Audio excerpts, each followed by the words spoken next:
Hello and welcome to this discussant interview at the APVA Awards 2023 Voices of the Future. Now, it's a historic moment as we continue the celebration of the voices that shape the African audio story landscape. I'm T-Code and I'm the creative partner at APVA. I'm a voiceover artist and a podcaster, and I'm glad to host this session. We'll be looking at the topic revolutionizing the African podcasting landscape, exploring the innovative features and impact of Afripods. Now, in this session, we delve into the innovative features and the impact of Afripods, an exceptional user-friendly platform for podcasters, listeners, and advertisers in Africa.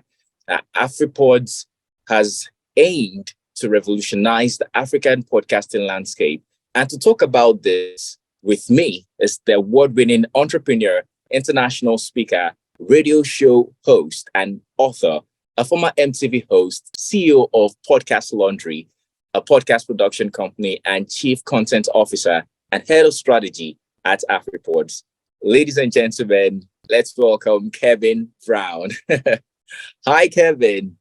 Hi, how are you? Tico, great to see you, man. Great to see you too, man. It's nice reconnecting with you again to talk about podcasting, because I know you and your team are very passionate about podcasting, particularly in Africa. Well done. So let's talk about Afripods. Of course, the topic tells us that we're looking at revolutionizing the African podcast landscape. And this is something that Afripod has been very, very passionate about. So talk about Afripod to not just me, but to everyone listening. There are people who haven't heard Afripods before, and they're curious to know, what is this platform all about? So give us an introduction to Afripods. Absolutely. So Afripods is a free Pan-African podcast hosting and distribution platform dedicated and focused to the African creator, both on the ground and throughout the diaspora. We're passionate about African storytelling, which is native to the continent, and those of us who grew up or may have been born outside of the continent. And our goal is to build the largest library of African stories on the planet and to help African creators take up as much space as possible and get paid for their genius. Fantastic. Wow. First of all, it's free. And then you're trying to help African talent, African audio creatives, storytellers, podcasters make money off the platform. I think that's incredible. And if you're an African right now, you should sign up on Afripods, rep the brand, rep the continent, and support Afripods. By the way, Afripods is the headline sponsor of the APVA Awards 2023. So it's beautiful to have Afripods supporting the continent in terms of podcasting. Now, let's talk about 2023. What has been like? Can you share a few major successes and big moves that Afripods have been making for this year, as far as we're concerned? Absolutely. Well, I think one of the big moves that we've made is being the headline sponsor for APVA, right? To me and to our team, we like to walk the talk. Walk the walk. We don't just talk about the things that we want to do. We see amazing things happening on the ground in different places, in different countries, and we reach out, and we're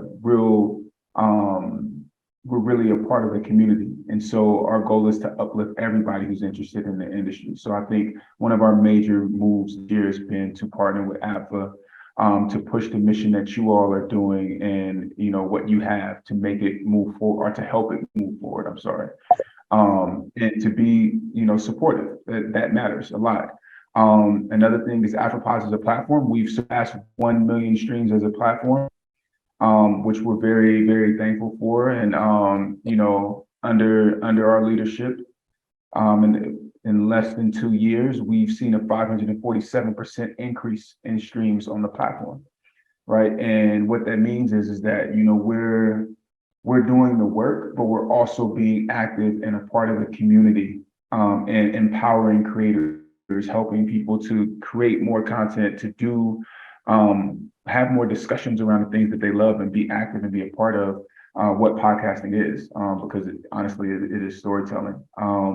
Another thing that we'll be announcing and that I'm very excited for is we've actually had an initiative that we've been doing in stealth mode for the last year or so, where we've been collaborating with media houses and radio stations in order to help them syndicate their content and turn it into podcasts. And so we'll be making an announcement in a few months that, we'll scratch that part, edit that out, but we'll be making an announcement that we have over 100 stations on Afripods, radio stations who are actively uploading content and are repurposing their content, because African stories are important. And for those of us who are throughout the diaspora or who are doing things in other markets, it's important for you to hear the news back home from home, right? Not necessarily just what's happening, with your local family or with your family by telephone, but also what's happening, on the radio.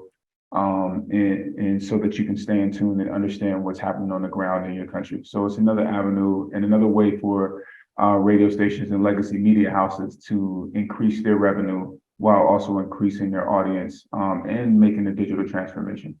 So I'm very excited. I've been leading that team for, like I said, over a year, and we are in 8 different markets. And like I said, over 100 stations. So those are some wins for us, 2023. Wow, incredible. That's some huge feats for Afripods, talking about hitting over 1 million streams, or, having radio stations have their stations on Afripods. I mean, that's really commendable. I was going to ask about what makes Afripods different from other podcasting platforms that exist in Africa. But I believe that some of the things you've said, would be like major factors when you're answering that question. But then if you have other things that you want to share about what makes Afripods different from other podcasting platforms, and also how Afripod is able to ensure that there is inclusivity of diverse voices across Africa. I'd love to hear your thoughts on this. Absolutely. So your first question, how is Afripods different? Well, I think one of the biggest things that makes us different is that we're focused on an African creator. And what that looks like is we have virtual meetups in multiple countries, throughout the year, where we give creators the opportunity to, number one, form community with us and amongst themselves in their country, because a lot of times podcasters aren't aware of the other podcasters who may be in their region or who may be their local. With that, we also give creators and listeners the opportunity to tell us what they would like to see in a platform that's being built for them. Because that's the other thing. All of these other platforms, they exist, but they weren't built for African creators. So we take time to actually listen to African creators and build and make tweaks to the platform, to the technology, in order to help with the listener and the user experience for those who we intend to use our product.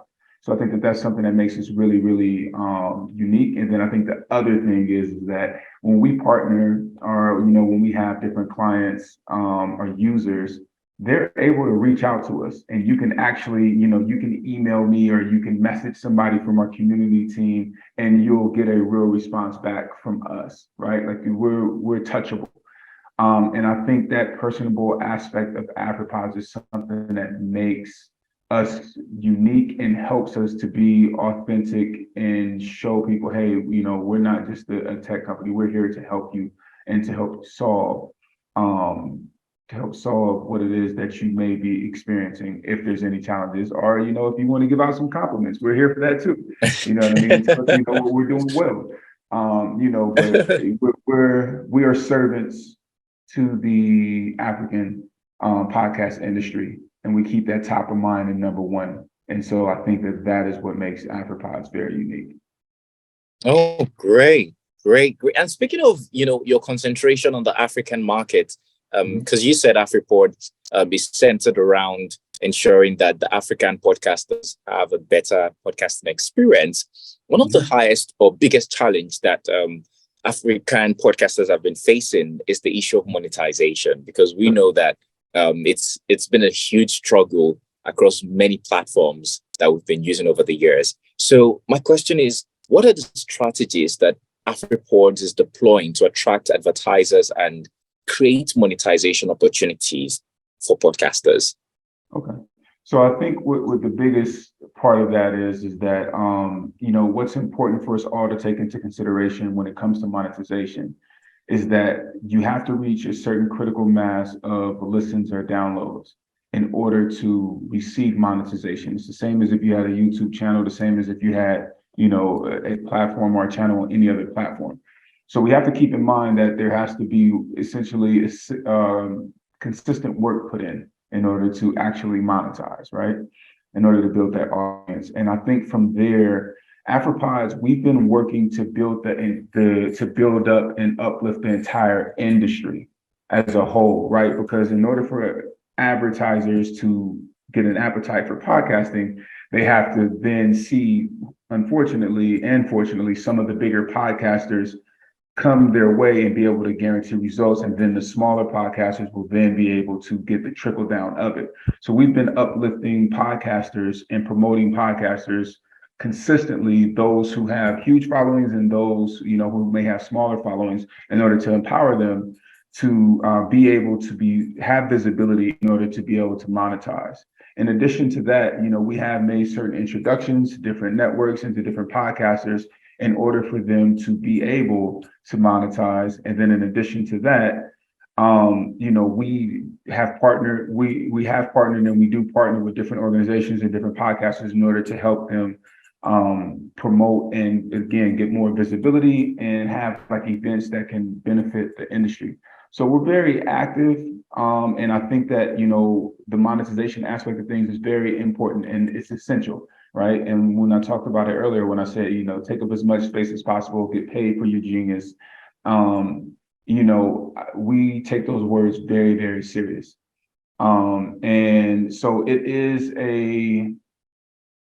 is something that we're working on, and it's something that I'm actively working on, and even in terms of being able to pay out from a mass perspective, from a technological standpoint, right? We're having conversations with different payout vendors and things like that, so that if someone is in Nigeria and they made money with us because they're hosted on Afripods, we want to be able to pay you out in your local currency. So we're working on making technical solutions to make payouts and make payments easier for creators.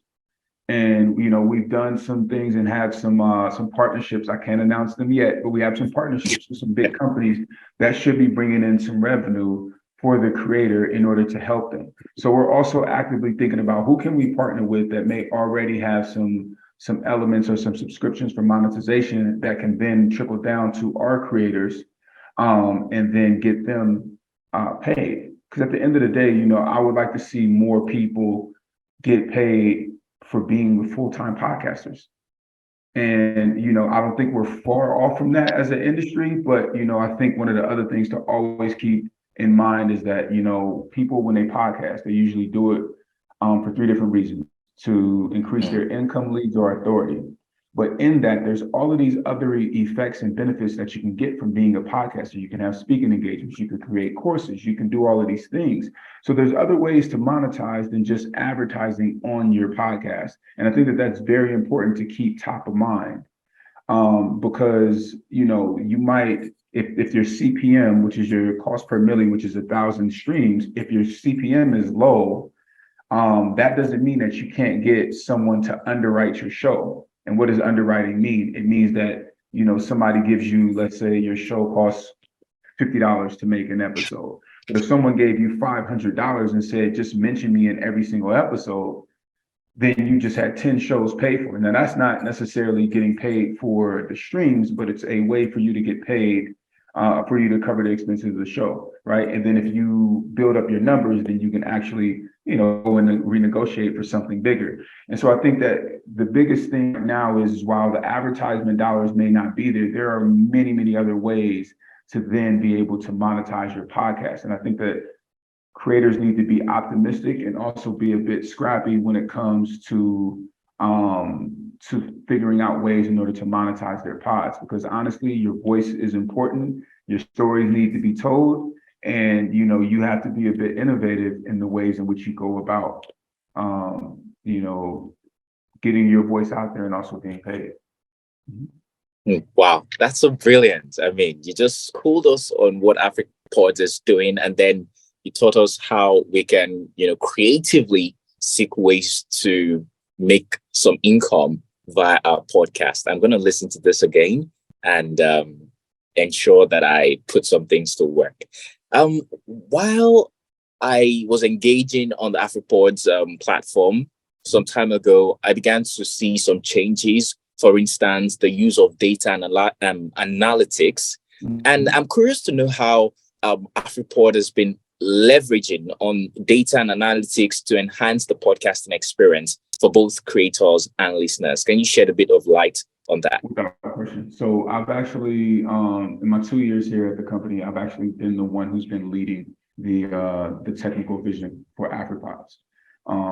And, we have an amazing team. And before I jump into the data and analytics, one thing that I want to highlight that I thought was really important for Afripods to have as a platform is we actually have a editing tool completely free. So a creator can upload their raw audio into Afripods and actually edit it and produce their podcast in Afripods and publish it to the world. So you don't need any of these other programs. And the reason why I thought that was important, because I used to be on radio. I'm a podcaster, but I'm also a podcast producer. I've produced over 1,000 podcast episodes with my company, Podcast Laundry. And, I've taken shows from idea to top 3 in the world in their niche. And what I've noticed is that, with creators, especially, creators around the world, but those who may not have the resources to pay for an Adobe Audition or these other types of programs, that it's really important to be able to do everything all in one place. So wherever, where you're getting your data analytics, you can also do your editing, you can also do your publishing, you can also do all of these things and, hit publish and then get your message out to the world. In terms of data and analytics, how has that been helping Afripods? Well, honestly, it's been able to help us. Data and analytics has helped us to track, what trends are taking place, how people are interacting with our platform. And then also, we do data research in different markets around podcast listening behaviors. Prime example, the difference between listening behaviors between radio listeners and podcast listeners. What's the percentage of radio listeners that are also podcast listeners, and how does that data interact, right? And how do these people's behaviors go between countries? So, data is at the crux of what makes a business work, and I think that being able to see these analytics makes a huge difference, and also makes a huge difference for the creator. And, earlier when I talked about, that creators can give us input and things like that, one of the other things that Afripods offers is the opportunity for you to know when somebody stops listening to your episode. So we have a listener drop-off rate statistic. And, that was actually recommended by a Kenyan podcaster. Her name is Adele Onyango. She said that, hey, it would really be nice to know this, to understand this part of my podcast. So I understand, where I am excelling and where I may need to make some improvements, to my listener, understanding their behavior, to, even further in depth. And so we created this aspect of our platform, or of our analytics, so that then the African creator could be empowered and know more about their listener behavior. And so that's the power of being on the ground and really being involved with creators and having consistent conversations, is that we really, really, really take the word of our creators and of the African creator space, creator economy, we take it serious. And so when we get feedback, we implement it. One of my mentors says, correction is direction, feedback is love. And so every time we get feedback, whether it's positive or negative, it's love, because at least the creator or the listener took the time to tell us what it is that was on their mind. And we really, really appreciate that and value it. Wow. Beyond all doubt, Afripod really cares about the African podcaster, and you're walking the talk. Well, finally, before we go, I have just one more question, which is, we want to know the plans that Afripods have for future elements and expansion in the African podcasting industry. Well, I'm trying to figure out what can I share. Well, I actually told you, you know what I mean? I think the big thing is what I discussed on radio. We'll continue to expand into different markets with that. Our goal, we want to get more creators onto the platform. So that's a big initiative that we'll probably be taking on very soon. Is really, having some serious discussions with some creators to get them over to the platform. And I think we might even be looking into an ambassadorship at some point. The goal is to continue to empower, but we definitely want to make sure that we make payments easy, and that we help the creator on the ground really be able to take up space and get paid for their genius. I can't say that enough. We want everybody to get all of the awards, national, international, and global. And we want to be behind you to support you. That is what the future of Afripods looks like. And I think, the African podcasting ecosystem can only get bigger. It can only get better with time. And as long as we have companies like, we can't lose, and I think the biggest thing that we have to keep in mind is that we're all in this together. And I love the way that we work together, right? Like I can pick up the phone and call Bidemy. I can pick up the phone and call yourself, right? Or make phone calls to guys who are all to Ghana, to GCR in Ghana, to Solid Gold in South Africa, to all of these creators and these people. And we all understand the mission that we have to move the industry forward together. So that community aspect of us as a collective to move the industry forward, I think is our superpower. And I think that together we're a force and we can't be broken. Fantastic. Well, like you said, together we are revolutionizing the African podcasting landscape. Well, thank you so much for answering those questions brilliantly, Kevin Y. Brown, who is the Chief Content Officer and Head of Strategy at Afripods. It's a pleasure talking to you. And thank you to Afripods for the great work they've been doing for the podcasters on the continent. It shows you really care about us. Thank you so much. All right, ladies and gentlemen, let's get back to the rest of the APVA Awards 2023 Voices of the Future. I'll see you again later.